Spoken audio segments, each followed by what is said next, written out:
Well,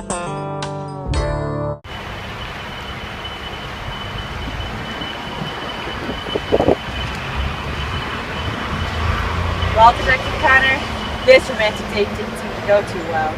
You're right, Detective Carey. I don't think he'll be going on a second date anytime soon.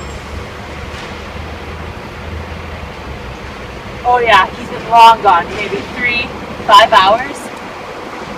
Yeah, we'll have our evidence team come and photograph the evidence, take his temperature. Do you notice the holes in his shirt there? Light blood spitting nearby? This looks like another one of those IV injection cases.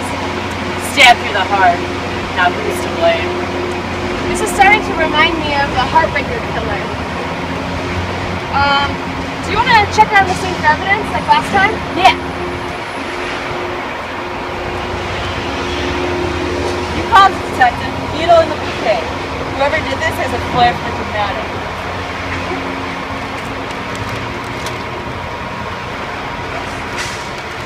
Let's get to the lab. I want to get this evidence checked out right away and get this killer put behind bars where they belong. Let's go. We've got the results back on the murder weapon, Detective. Instantaneous results from the lab? That's what I've come to expect. So how did our victim die anyway? Well, it seems that the murderer used something called pancuronium bromide. You don't say. Seems like an interesting choice. You've got that right, Detective Connor. What do you know about it? Well, a friend of mine, a doctor, they use it all the time. They use it to relax the muscles, happy intubation, for both the patient and the doc. But that's not all it's used for. Executions. It stops the lungs, and then it stops the heart, and it acts quick. This stuff seems to be about 10 milligrams per milliliter. Now that doesn't seem to be the kind of dose any doc with brains would use. No, that's 10 times too much. But let's talk about the fluid dynamics of this case. Let's go ahead and assume fully developed flow, non-pulsatile, in a steady state single cavity. And let's go ahead and say it's a single IV bolus injection. Whoa! This presentation by some seniors at the University of Illinois seems to be just what we're looking for.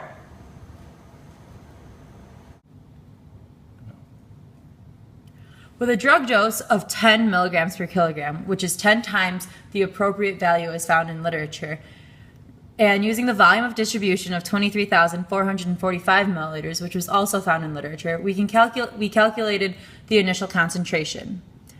Then, using the half-life, which was found to be 2.08 hours, we were able to calculate the decaying constant and then find an equation for the plasma concentration of a single IV dose of pancuronium bromide over time. We also found that for the average dose of 0.1 milligram per kilogram, it takes about 4 minutes to officially take its effect and stop the breathing. Therefore, we assumed since our dose was 10 times stronger, that this reduced that number by 10 times. Thus, it took 0.4 minutes for Gavin Pupta to stop breathing. Also online, we found that it takes approximately 5 minutes for a human to die without oxygen. Thus, after the injection, Gavin was dead for 5.4 minutes. Then, we wanted to be sure that not all of the drug had been cleared out of Gavin's body before the 5.4 minutes was up. Thus, we calculated the total drug eliminated using the plasma clearance of 1.5 milliliters per minute per kilogram found online, and calculated the area under the plasma concentration curve using the equation we just calculated on the last slide. Thus, we found that in the 5.4 minutes, only 2.8 milligrams had been cleared out of the body, meaning the drug was still at a high enough concentration to cease Gavin's breathing. Now, heat exchange. I don't really get this. Tell me more, Detective Connor. Well, Detective, you used transport phenomena to explain how it happened. Let's use heat exchange to determine when it happened. The cops on the scene found the body with a temperature of 20 degrees Celsius at the time of discovery, and it was about 15 degrees outside. If we assume his body was at a healthy 37 degrees before his death, we can calculate the time he was killed. Using this heat exchange equation, we can make some simplifications because there was no flow and the body was deceased, so it wasn't generating any more heat. As we work through the simplifications, we can determine that the time of death was approximately 5.5 hours before we discovered it. Now, if I use 5.5 hours, I can calculate the amount of drug that would decay, that was decaying in Gavin's body as he just lay there dead. Now with the concentration that I get when I add that to the amount that was already lost through just elimination while he was alive, I get the same concentration that was found in the body. This is perfect. Awesome. Well, we've got the method and the moment. Who could our key witness be? We need someone reliable, someone the jury can trust. I want to make sure this criminal is put away for good. Alma, who killed Gavin? Think we should try good cop, bad cop again? Let's give it a little bit.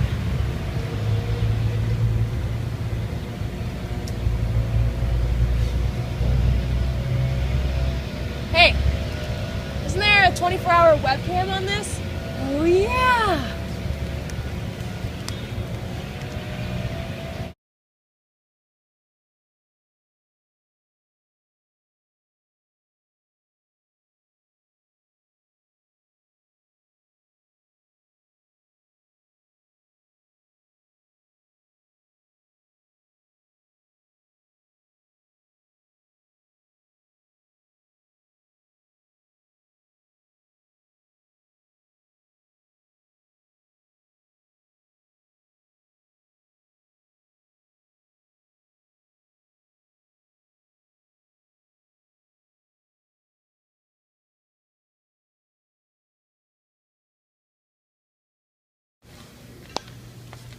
Our labs were able to use the low-res image to make a high-quality photo of the killer, and it looks like that our database found an exact match. Perfect. And since our killer is a second semester senior in bioengineering, there's only one place we need to look. Brothers!